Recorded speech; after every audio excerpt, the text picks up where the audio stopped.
le cercle RH, masterclass, j'ai envie de l'appeler masterclass aujourd'hui, sur le lean management, parce que c'est un concept peut-être un peu nouveau pour vous, peut-être vous en avez entendu parler, mais peut-être vous ne le pratiquez pas. Alors ce n'est pas un art martial, mais ça vient d'Asie. On va tout vous expliquer, apprendre à apprendre. On permet d'accompagner les collaborateurs à devenir autonomes de leurs tâches, de leurs fonctions. Alors ça se vit dans le monde industriel, ça peut se vivre aussi dans le tertiaire, mais dans l'industriel, évidemment, ça devient très concret parce qu'on vit, on déplace et on peut avoir une autonomie aussi sur...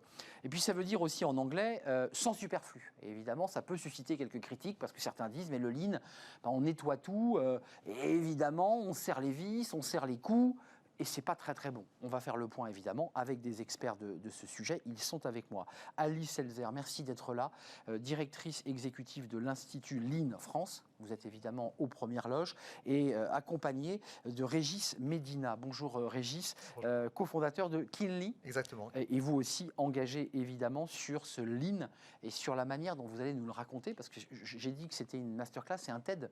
Il faut vraiment prendre le temps de pas à pas nous prendre par la main. Auteur de ce livre, Apprendre à apprendre avec le Lean, accélérateur d'intelligence collective sorti chez Erol. Et vous êtes 4, Michael Ballet, Jacques Chaise, Régis Medina et Alice Selzer. Vous avez été 4 pour vous. Alors dès le début du livre, avant que vous vous présentiez, d'abord juste, on va parler du livre, mais vous, vos parcours, comment on fait? Vous venez tous les deux de l'entreprise, de l'entrepreneuriat. Comment vous avez été percuté par le Lean? Alors moi, je travaillais dans une très grande entreprise de services. Je vais même la citer, parce qu'il n'est pas, c'est pas très grave, c'est la Poste. Donc on peut dire que c'était une grosse entreprise. Et je travaillais... Limite industrielle d'ailleurs. Oui, il y a un mixte de logistique, d'industriel, de commercial évidemment. Et puis j'accompagnais des managers pour développer aussi des nouvelles pratiques managériales. Et je suis tombée là-dessus. Et je me suis tombée là-dessus, sur le Lean, non, en visitant des entreprises et en voyant des entreprises le mettre en œuvre. Et ça m'a interrogée par rapport à nos pratiques et j'ai eu envie de creuser. Donc j'ai commencé tout en étant à l'intérieur de la Poste. Absolument, j'ai commencé à apprendre. On a commencé à développer ce type de démarche d'ailleurs aussi à la Poste. Et j'ai trouvé ça ensuite tellement passionnant que je me suis dit mais je veux continuer à en faire dans ma vie professionnelle et pas uniquement à la Poste. Donc j'ai quitté la Poste et j'ai aussi monté une structure d'accompagnement. Voilà, absolument, pour déployer ça auprès d'entreprises et essentiellement dans le service pour le coup. Oui, parce que je parlais de l'industrie, on parlera de Toyota, parce que souvent il est cité en exemple. Vous, Régis, comment vous avez rencontré, j'ai envie de dire, ce concept et comment ça, j'allais dire, presque transformé votre vie, comme celle d'Anne-Lise? Alors, je vais faire mentir cette idée ça vient de l'industrie, parce que moi, je suis programmeur à la base, donc moi, je suis développeur. J'ai vu que c'était la partie informatique. Oui, voilà. Et donc, moi, je suis venu à ça. Donc, j'étais un des premiers en France à faire ce qu'on appelle les méthodes agiles. Vous avez dû croiser ces approches-là. Et ce que j'ai vu au bout d'un moment, c'est qu'en fait, il y avait une limite en fait, à avoir des équipes agiles qui travaillent quelque part dans leur coin. Et j'ai fait une rencontre en fait, de quelqu'un qui était à l'Institut Lean France. Et j'ai creusé en fait cette question jusqu'à réaliser que, en fait, il y avait un ensemble de frustrations que je vivais au quotidien en tant que chef de projet, en tant que chef d'équipe. Dans l'informatique. Dans l'informatique, où je me suis dit, en fait, il faut creuser ce machin-là. Et c'est ce que je fais maintenant depuis une douzaine d'années. Ce machin-là, parce que c'est vrai que quand on se plonge dans l'affaire. Il faut vraiment s'immerger corps et âme. Vous démarrez dans la préface, c'est très intéressant parce que vous nous dites aujourd'hui le modèle français, j'ai dire européen, presque mondial, occidental, minimum, des pays développés à minima. Vous dites globalement c'est un grand chef qui délègue à quelques chefs et vous dites, et je vous cite, et on croise les doigts pour qu'ils aient vu juste parce que ces grands chefs vont faire exécuter ce qu'ils ont en tête. Malheureusement, s'ils n'ont pas vu juste, patatras, tout le monde exécute et on va dans le mur. Est-ce que c'est ça le modèle actuel? Hormis quelques exemples dont on va parler sur le Lean.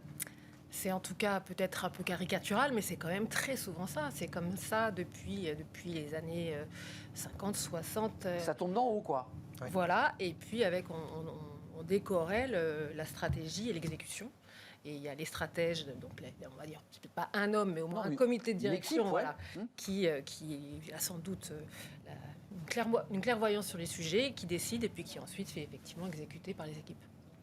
C'est vrai, oui, c'est ça, c'est ce qu'on observe en fait. Ça tombe d'en haut et tout le monde exécute, quoi. Ouais. Oui, sous deux formes en fait. Une première, c'est des indicateurs de performance à atteindre. Donc on va dire à tel département, voilà ce qu'il faut faire, et puis aussi les plans d'action, voilà le plan stratégique de l'année, et voilà maintenant il faut dérouler ça. Ça rend fou un peu les salariés, ça les plans d'action. En fait, il reste. Après c'est comment on fait avec tout ce que ça engendre comme difficulté, comme choses qui n'étaient pas prévues, comme tout ça. Donc c'est vraiment ce qu'on appelle. Il faut démêler ensuite les situations parce qu'en fait c'est pas parce qu'on a décidé que ça va se passer comme on avait prévu. Alors On va parler de Toyota parce que pour rendre les choses concrètes, on voit que tout ça vient d'Asie. Alors je crois que le fondateur, j'ai peur d'écorcher son nom, Tari Nohono, qui en Taishi Ono. Alors c'est un des contributeurs en 1912. Puis en 1958, pour faire un petit calendaire, Toyota, donc celui qui va créer Toyota, on est d'accord, s'empare en 58 de tout cela. Et puis ensuite, tout cela va essaimer. Vous dites quand même, la version du Lean, c'est apprendre à chaque collaborateur, c'est tiré de votre livre, dirigeant compris, à prendre du recul de manière systématique et à s'interroger sur son propre travail, sur le pourquoi et le comment de son activité. En un mot, vous demandez à chaque collaborateur, jusqu'en haut de la pyramide, de se remettre en question. C'est ça. C'est ça. De réfléchir à ce qu'il est en train de faire. Et donc la réflexion, c'est peut-être pas si mal. Ah mais je partage. Voilà. Au lieu de reproduire sans cesse ce que nous pousse à faire tout, et la société et même nos cerveaux nous poussent à reproduire tout le temps la même chose. Le confort. C'est quand même plus facile. On a tous nos habitudes et voilà. Sauf que nos habitudes n'ont aucune raison de nous emmener à chaque fois vers les bonnes pistes et surtout vers de l'innovation, vers des choses nouvelles, alors qu'on est sans cesse confronté à des nouvelles situations dans lesquelles il faut apprendre à faire différemment. Donc là, c'est comment on réfléchit à ça, en fait, justement. Tournons-nous vers Toyota, parce que Toyota, c'est celui qui est cité. Lean, c'est sans superflu. Ça a été le début, pas d'une polémique, pas d'une controverse, mais de certains qui ont dit, mais attendez, le Lean, il faut se méfier, c'est dégager tout superflu, c'est finalement nettoyer et vérifier qu'il n'y ait pas des coûts absurdes dans les entreprises, parce que c'est vrai que il y a beaucoup de dépenses comme ça qui partent. C'est aussi une gestion rigoureuse. C'est d'abord l'humain, c'est d'abord de la gestion rigoureuse. C'est quoi exactement le Lean? Parce que c'est là-dessus que ça frotte. Ouais. Si on devait le définir, en fait, on pourrait le poser comme en fait une méthode pour devenir un meilleur leader. Avant de le voir comme quelque chose qu'on décline dans l'entreprise, je pense que c'est quelque chose qu'il faut voir, et c'est ce qu'on déroule dans le livre en fait, c'est quelque chose qu'il faut voir comme vraiment une pratique personnelle. Et donc c'est un leader qui se dit, tout à fait, bah oui, fatalement, bah ouais, non, et qui va se dire en fait, comment est-ce que je progresse en tant que leader pour réussir. Ça c'est un premier point. Le deuxième point qui est caractéristique du Lean et qui donne cette coloration en fait à la démarche, c'est que c'est un système d'apprentissage. On est là pour apprendre. Et donc, pour faire le lien avec ces histoires de gaspillage ou de ces lignes, on sert la vis, il y a plus d'argent. Alors, c'est pas tellement qu'on sert la vis. Le point de départ, c'est de considérer qu'à chaque fois qu'on a une idée fausse, qu'on croit un truc qui est faux, en fait, on va faire d'une bêtise qui va se traduire par un surcoût. Par exemple, je pensais qu'il fallait cet équipement-là et j'ai fait une mauvaise commande et je vais la reprendre. Vous voyez? Donc, quelle que soit l'activité où je pensais qu'il fallait écrire ça dans la proposition commerciale parce que c'est ce que voulait le client, je n'ai pas du tout compris ce que voulait le client, je vais devoir m'y reprendre. Et donc, l'idée, c'est qu'il y a une corrélation très très claire entre est-ce que les gens sont clairs, est-ce qu'ils sont compétents, est-ce qu'ils ont toute la formation et est-ce que c'est efficace. Et alors, là, par contre, je pense qu'on sera un petit peu opposé à cette histoire de tour de vis, parce qu'en fait, la tour de vis empêche d'apprendre. La perspective Lean, c'est on regarde tous les problèmes du quotidien pour se dire, il y a un truc qu'on n'a pas compris. Quel est le truc qu'on n'a pas compris qui fait qu'on en arrivait à avoir ce gaspillage-là? Et du coup, comment est-ce qu'on devient plus fort? En fait, le concept, vous le dites très souvent dans des débuts de chapitre, vous venez opposer l'exploitant à l'apprenant. Donc on a compris que le Lean, c'était des collaborateurs qui apprenaient, qui se remettaient en question, avec des managers qui étaient des accompagnateurs et non pas de ceux qui devaient flécher les ordres. D'accord? Et exploitant, j'allais dire, c'est presque au sens marxiste du terme. Presque. Non mais vraiment. Donc ça veut dire qu'on libère les énergies et que le manager n'est plus là pour quoi? Pour contrôler en fait. C'est ça l'idée. Alors, chacun devient presque autonome de sa tâche. En fait, le manager dans ce système, il est là pour mettre en place les conditions de l'apprentissage. Donc ça veut dire, sur le travail, comme on voit qu'il y a des choses qu'on ne sait pas, d'ailleurs comme le disait Régis à l'instant, comment on voit qu'on a fait des défauts, donc il y a un truc qu'on n'a pas compris dans l'histoire, donc on le visualise, quand on dit le voir, c'est vraiment le visualiser ensemble, il y a beaucoup d'outils qui sont vraiment basés sur la visualisation, et puis après, comment du coup on va réfléchir ensemble pour ne pas refaire la même chose.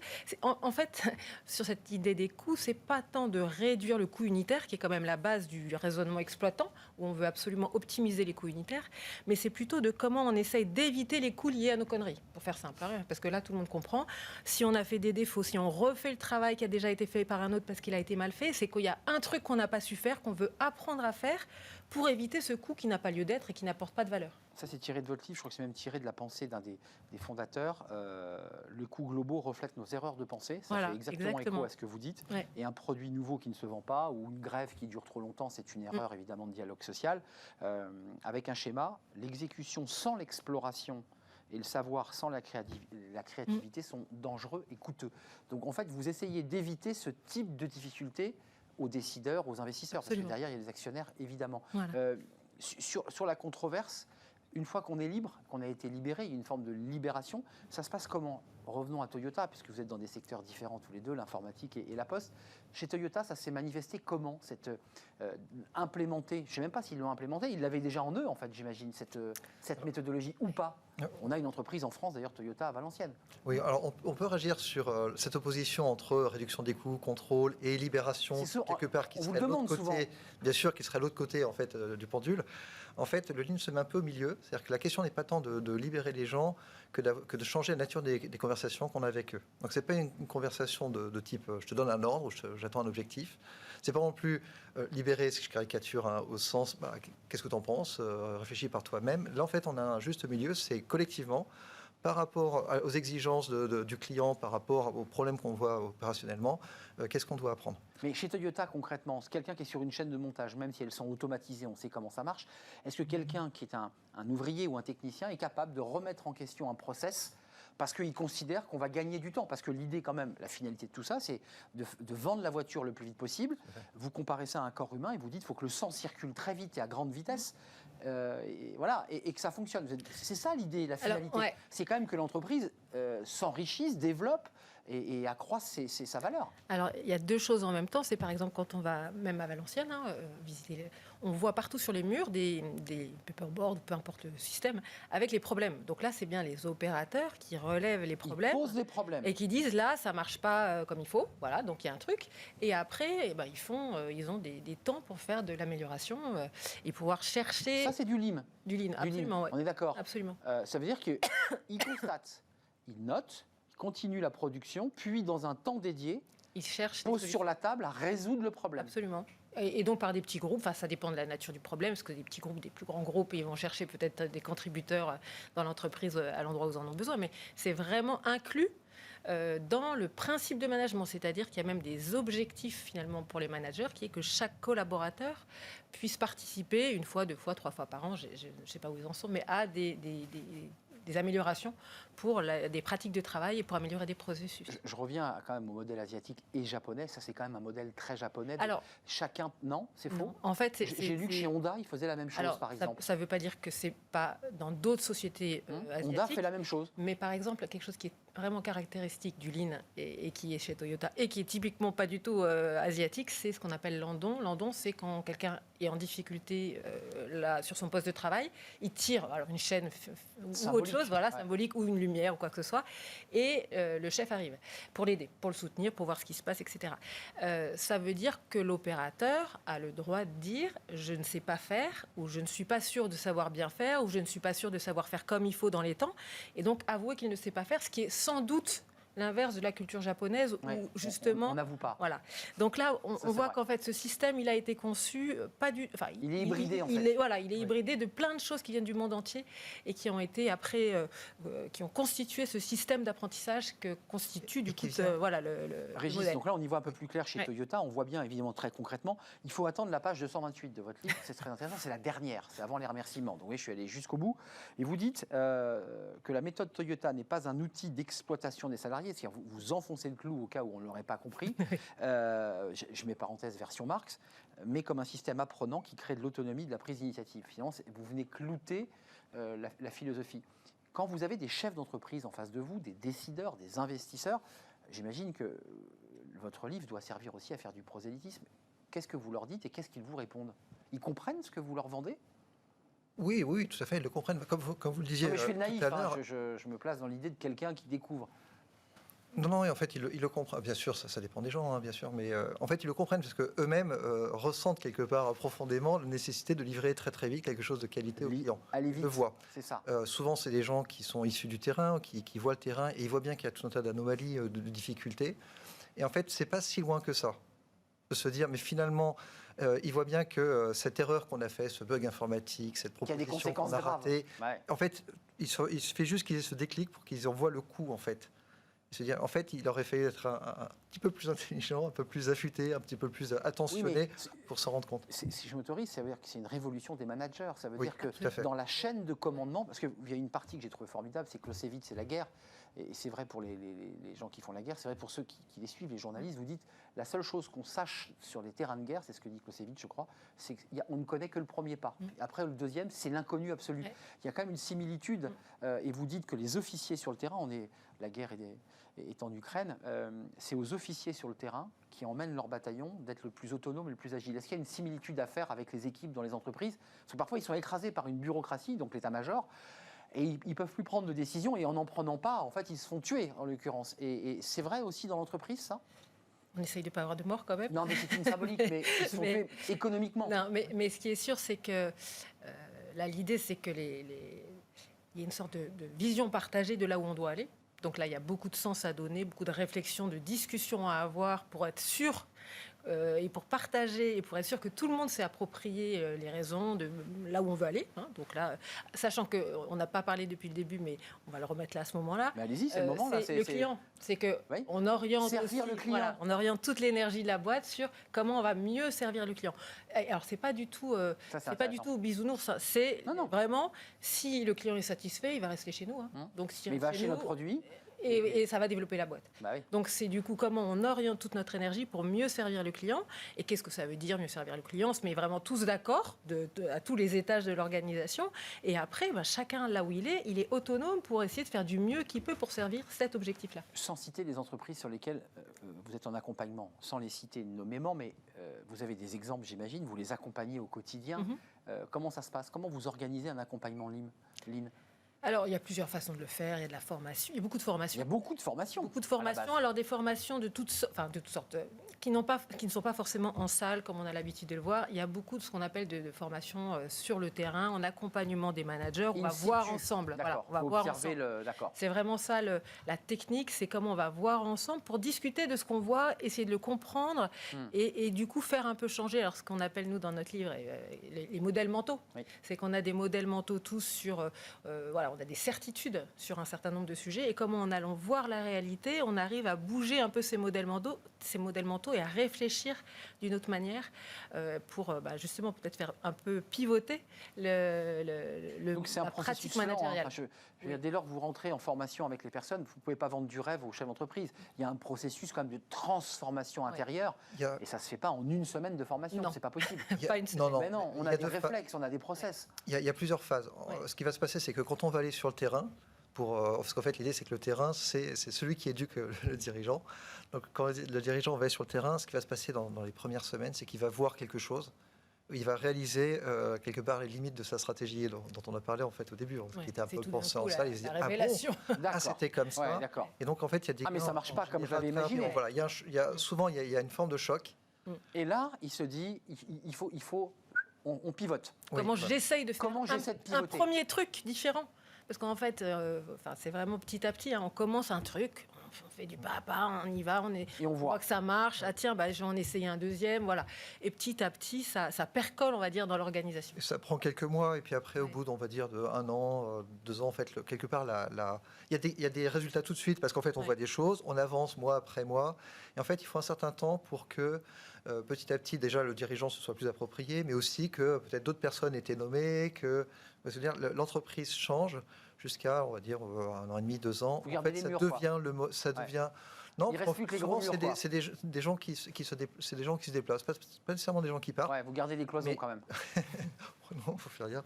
Mais l'idée, c'est que petit à petit, en fait, l'entreprise prend la forme de ce qu'a envie de faire le patron. Et ce qu'il a envie de faire, c'est une boîte dans lesquels on est sur le terrain, on regarde les clients, on regarde les problèmes et on apprend. Ouais, on discute ensemble. En fait, c'est ce qui caractérise tous ces patrons qu'on accompagne les uns ou les autres, quel que soit le secteur d'activité. Créer du lien. Ouais, c'est comment on discute des vrais problèmes que les équipes rencontrent pour bien satisfaire les clients.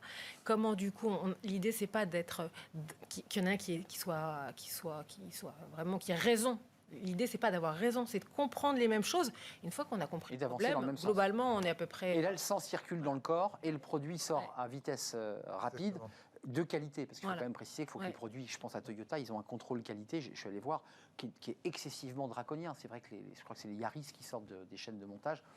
C'est vrai que le service client, la qualité sortie véhicule est très bonne. À la toute fin, la dernière phrase de votre livre, alors là, vous nous ouvrez un spectre qui est très large. Alors, il y a 3 questions que vous posez, et parmi ces 3 questions, vous dites quelle est la première chose à apprendre. Ce sont les derniers mots de votre livre.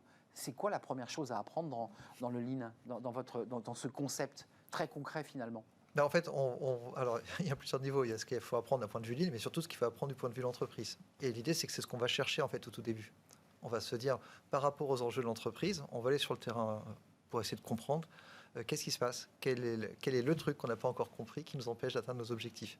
Alors ça, il faut se laisser porter. Ça, c'est essentiel, ça. C'est la base de la réussite. C'est d'abord comprendre le problème pour pouvoir ensuite faire avancer la boîte. Si vous n'avez pas compris d'où venait le problème... Il y a une notion de découverte. Il faut apprendre, et c'est parfois difficile pour les dirigeants qui ont potentiellement fondé l'entreprise, qui la connaissent sur le bout des doigts, de se dire en fait je vais retourner sur le terrain et découvrir que ça en fait je pensais pas du tout que c'était comme ça. C'est des grosses boîtes, c'est des grands groupes, c'est des groupes. Oh non, là je parle d'entreprise à 50, 100 personnes, ça commence. Ah ça commence. Oui. Est-ce que vous le dites, 6, 60, 600 Il y a toutes sortes d'entreprises avec des tailles différentes qui sont dedans. Peut-être que pour compléter ce que tu dis, juste la première chose à apprendre, c'est sans doute que le Lean, ça commence par soi-même. Oui, c'est ce que vous avez dit au début. Exactement. C'est un travail sur nous-mêmes. C'est que d'abord, si je ne change pas mon regard, moi, sur l'activité, sur les équipes, comment je peux demander aux autres de changer.